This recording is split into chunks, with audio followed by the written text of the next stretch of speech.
You know what's crazy? Most people who feel broke aren't actually spending money on anything that seems irresponsible.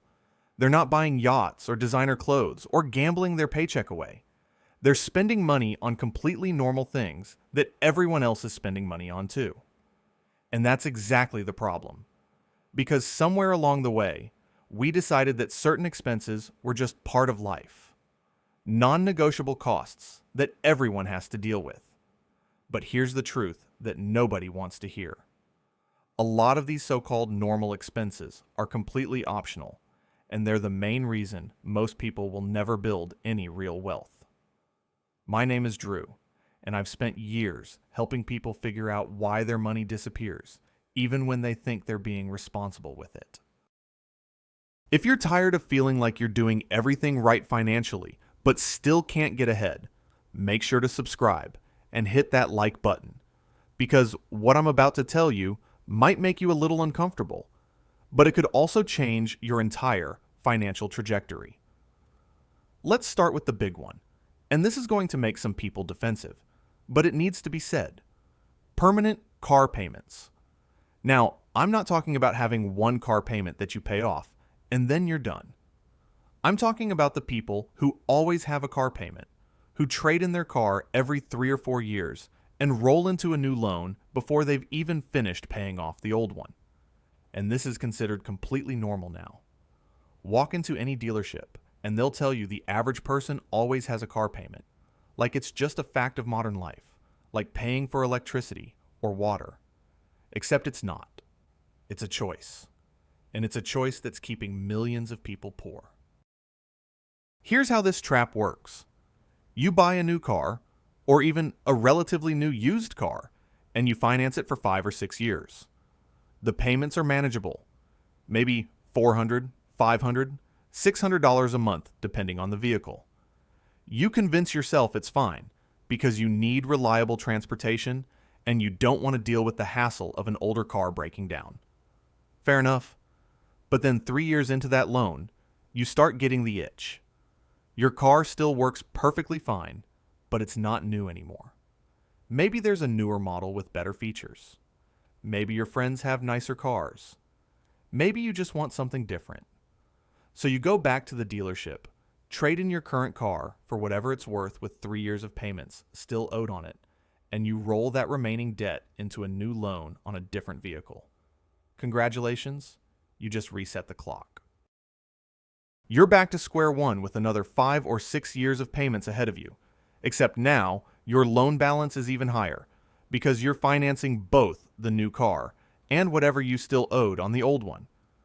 And people do this over and over again, keeping themselves in permanent debt for a depreciating asset that loses value the second they drive it off the lot. Let's do the math on this because it's genuinely shocking when you see it laid out. Let's say you keep a car payment of $500 a month going for 30 years by constantly trading in and getting new vehicles. That's $180,000 in car payments over 3 decades. $180,000. Now imagine if instead you bought a decent used car for $15,000, drove it for 10 years while maintaining it properly, then bought another one for $15,000 and drove that for 10 years, and did that one more time. You'd spend $45,000 total on transportation over those same 30 years. The difference? $135,000. And that's not even accounting for what would happen if you invested that money instead of giving it to car dealerships and banks. If you took that $500 a month that you're not spending on car payments and invested it at a conservative 7% return, after 30 years, you'd have over $600,000. $600,000. That's the actual cost of always having a car payment. That's not a car. That's a retirement fund. That's financial freedom. But most people will never see that money because they've been convinced that always having a car payment is just normal. It's not normal. It's insane. The second expense that's keeping everyone poor is what I call premium grocery shopping. But it's really about buying convenience at every possible opportunity when it comes to food. And I'm not just talking about shopping at Whole Foods, although that's definitely part of it. I'm talking about the entire culture of buying pre-cut vegetables, pre-marinated meat, pre-made meals from the prepared food section, premium brands for everything, organic everything, whether it matters or not, and generally spending 2 or 3 times more on groceries than necessary because cutting corners feels cheap. Here's what's interesting about this one. People will absolutely lose their minds about wasting money on obvious luxuries. They'll tell you they can't afford a vacation or they can't invest in retirement, but then they'll drop $200 at the grocery store for a few days worth of food without blinking. And they justify it in all sorts of ways. I'm too busy to cook from scratch. I deserve quality food. It's an investment in my health. Sometimes these justifications are valid. But most of the time, what's actually happening is that people are paying a massive convenience tax because they haven't bothered to learn basic food prep skills. Or they've convinced themselves that anything less than premium products is somehow beneath them. Let me give you a specific example. You can buy a whole chicken for maybe $8 or $10. You can roast that chicken in an hour with minimal effort, and it'll give you meat for multiple meals. Plus, you can use the bones to make stock. Or you can buy pre-cooked rotisserie chicken for $7 to $8, which seems comparable until you realize you're getting less meat and no bones for stock. Or you can buy chicken breast that's already cut, trimmed, and marinated for $15 to $20 for a package that'll give you maybe 2 meals. Same goes for vegetables. A bag of baby carrots costs 2 or 3 times more than regular carrots that you cut yourself, and it takes literally 30 seconds to peel and cut a carrot. Pre-cut fruit? You're paying someone maybe $8 to $12 for 5 minutes of knife work. Pre-made salads in a bag that cost $5 to $6 when you could buy a head of lettuce and some vegetables for $2 and make the same thing in 2 minutes. All these little convenience charges add up to hundreds of dollars every single month. The average household that shops this way is probably spending $800 to $1,200 a month on groceries when they could be spending $400 to $500 and eating basically the same quality of food. That's $300 to $700 a month that's just disappearing because chopping vegetables feels like too much work. Over a year, that's $3,600 to $8,400. Over a decade, that's $36,000 to $84,000 that could have been invested instead. And people genuinely don't see this as optional spending. They think this is just what food costs now, when really what's happened is that they've gotten so accustomed to convenience that they've forgotten it's actually a luxury they're paying for. Number 3 is what I call the convenience economy, and it's probably the sneakiest wealth killer on this entire list because every individual purchase seems so small that it feels ridiculous to even think about it. I'm talking about delivery fees, service charges, subscription services, premium app features, and all the other little charges we've been conditioned to accept as normal in exchange for saving ourselves minor inconveniences. Let me break down what this actually looks like in a typical person's life. Food delivery. You want dinner, but you don't feel like cooking or going to pick it up. So you order through DoorDash or Uber Eats or whatever. The food itself costs $15, which isn't terrible. But then there's a delivery fee, a service fee, a small order fee if you didn't hit their minimum, and you're supposed to tip the driver. So what started as a $15 meal becomes $28 or $30. You just paid double the price of the food for the privilege of not having to drive 10 minutes. Now multiply that by however many times you do this per month. If you're ordering delivery twice a week, which tons of people do, you're spending an extra $100 to $120 a month just on fees and tips for food delivery. That's $200 to $1,400 a year for convenience. Then there are subscriptions. Everyone's got multiple streaming services, probably $50 to $80 a month. You've got your premium Spotify or Apple Music, another $10 or $11 a month. Maybe you pay for iCloud storage or Google Drive because you can't be bothered to manage your photos. That's another $5 to $10 a month. Amazon Prime for the free shipping, even though you're probably overspending, just to justify the membership fee. That's $14 a month. You've got your gym membership that you use maybe twice a month, but it's only $50, so you keep paying it. Meal kit delivery service, because cooking from scratch is too much work. That's $60 to $100 per week. Premium apps for productivity, or meditation, or workout routines, even though there are perfectly good free versions. That's another $10 to $20 a month across various apps. You're paying for premium LinkedIn even though you're not actively job hunting. You're paying for that software subscription you barely use because canceling it seems like more work than just letting it keep charging you.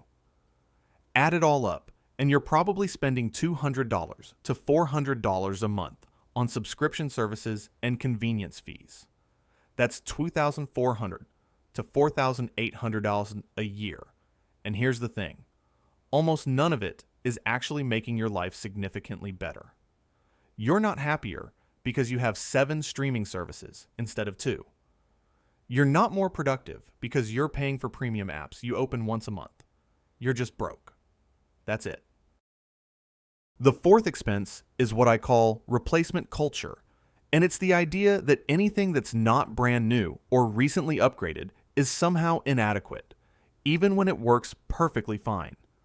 I'm talking about replacing your phone every 2 years when the old one works great, buying new furniture when your current stuff is fine, but just looks dated, upgrading appliances that function perfectly well because you want the new smart version, replacing your TV because a bigger model came out, all of it.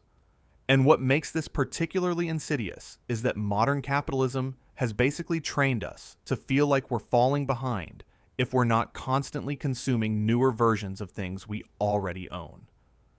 Let's talk about phones because this is probably the clearest example.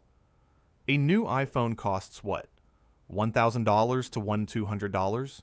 And people are upgrading every 2 years like clockwork because the new one has a slightly better camera or a marginally faster processor.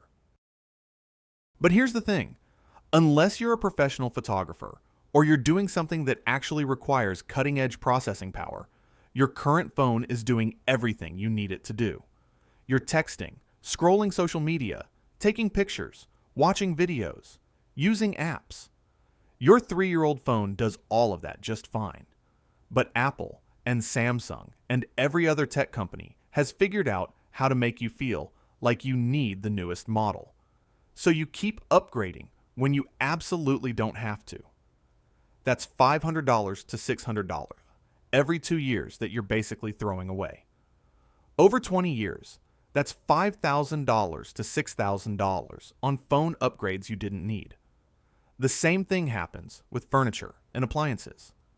Your couch is still comfortable, but it's looking a little worn, so you drop $2,000 on a new one. Your refrigerator works perfectly, but the new models have touchscreens and Wi-Fi connectivity for some reason, so you finance a new one for $3,000. Your TV is fine, but 8K is available now, even though there's barely any 8K content, so you upgrade for another $2,000. None of these purchases were necessary. 0. But they all felt normal in the moment, because that's what people do. They replace things that work with newer things that do basically the same job, and they wonder why they never have any money. If you could just keep using things until they actually break instead of replacing them because something newer exists, you'd probably save $5,000 to $10,000 a year. That's real money. That's wealth building money. But instead, it's going to buy marginally better versions of stuff you already had. And finally, the fifth expense that's keeping everyone poor is lifestyle inflation, which is basically the phenomenon where you start making more money and immediately spend all of it on a slightly nicer version of your current life instead of using it to build wealth. You get a raise, so you move to a more expensive apartment. You get a promotion, so you buy a nicer car. Your income goes up by $20,000 a year, And somehow you're still living paycheck to paycheck, just with nicer stuff. This is the one that really frustrates me because it represents such a massive missed opportunity. Here's how lifestyle inflation plays out in real life. You're making $50,000 a year and living in a decent apartment for $200 a month. You're getting by, but money's tight. Then you get a better job that pays $70,000. That's $20,000 more per year, which after taxes is probably $13,000 to $14,000 more in your pocket. What most people do is immediately upgrade their life. They move to a nicer place for $1,800 a month. That's $7,200 more in rent per year. They buy a newer car with a monthly payment. There's another $6,000 a year. They start eating out more because they can afford it now. That's another $3,000 to $4,000 a year. They buy nicer clothes, take better vacations, upgrade their phone plan, just generally spend more on everything because they feel like they've earned it. And they have earned it in some sense. But what they've actually done is trap themselves at the same level of financial stress they were at before, just with nicer stuff. They're still living paycheck to paycheck. They're still not saving or investing significantly. They're still one emergency away from financial disaster. They just have a nicer apartment to stress about money in. The alternative is so much better, but requires so much more discipline than most people have. When your income goes up by $20,000, keep living like you're making what you made before. Maybe give yourself a small lifestyle boost, like $200 or $300 more per month to spend on things you enjoy, but take the rest and invest it. If you're disciplined enough to invest $1,000 a month of that raise, in 30 years at 7% returns, you'd have over $1.2 million. $1.2 million from not upgrading your lifestyle when you got a raise. But most people will never see that money because the second they make more, they spend more. They think they're being responsible because they're not overspending relative to their income, but they're still not building wealth. Here's what ties all 5 of these expenses together. They're all completely normalized in our culture. Nobody's going to judge you for having a car payment, or ordering food delivery, or upgrading your phone every couple years. In fact, people might think you're weird if you don't do these things. But normal doesn't mean smart, and it definitely doesn't mean wealthy. The people who build real wealth are the ones who look at what everyone else is doing and decide to do something different. They're the ones who drive the same car for 10 years and invest the money they would have spent on car payments. They're the ones who cook at home and pack lunches and skip the delivery fees. They're the ones who cancel subscriptions they don't actually use. They're the ones who keep their phone until it dies and their furniture until it falls apart. They're the ones who get raises and barely change their lifestyle while their investments compound in the background. And yeah, maybe their life looks a little less impressive from the outside. Maybe they don't have the newest gadgets or the fanciest apartment or the most Instagram-worthy lifestyle. But you know what they have? Money. Actual money that's working for them, growing through compound interest, building toward financial independence. And that's worth more than any of this other stuff, but most people won't figure that out until it's too late. Look, I'm not saying you need to live like a monk and never enjoy anything. That's not sustainable, and it's not the point. Spend money on things that genuinely make your life better and bring you real happiness. But be honest about what those things actually are. That car payment, it's not making you happy. It's just keeping you broke. Those delivery fees, not adding real value to your life, just making you lazier and poorer. The constant upgrades and replacements, not improving anything meaningful, just feeding the cycle of consumption. If you can break free from even 2 or 3 of these normalized expenses, you'll be shocked at how much money you suddenly have available to actually build wealth. And if you can avoid all 5, you'll be on track to build the kind of financial security that most people only dream about. The choice is yours. You can keep doing what everyone else is doing and end up like everyone else, stressed about money and wondering why you can't get ahead. Or you can look at these normalized expenses, realize they're optional, and start making different choices. Because the math doesn't lie. These 5 things are keeping you poor, and they'll keep you poor until you decide to stop paying for them.